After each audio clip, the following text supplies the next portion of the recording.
I've touched on the fact recently a few times that it's unrealistic to expect anybody to be 100% positive.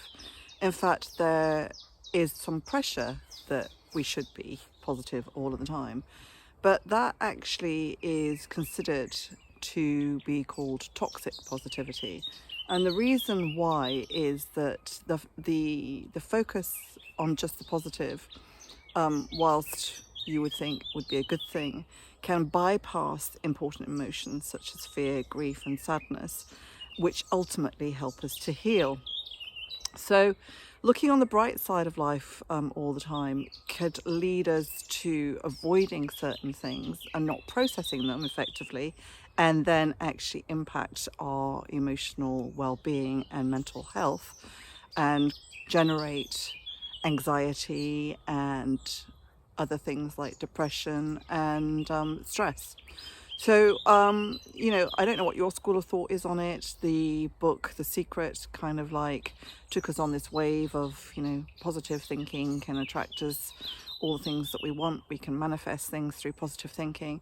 And whilst I'm very much an advocate of positive thinking, I think it is also very important to process the important emotions that make us feel uncomfortable so that we can heal them and then be able to enjoy more of the emotions that we want more of, such as joy and happiness and excitement and all those things.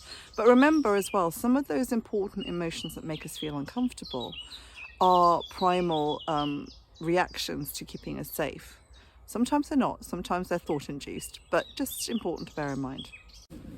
Toxic positivity can appear in a number of ways. One of them could be a friend who doesn't acknowledge how you're feeling and tells you to look on the bright side of life, or perhaps tells you that there are people worse off than you, or that things happen for a reason. So I think it's just having that awareness and being a little bit more considered about what people truly are feeling. And the other way it can show up is when we have that internal chatter and we chastise ourselves about feeling bad or feeling the way we do when there are other people who are worse off in the world. So it's just a couple of things to consider in the process.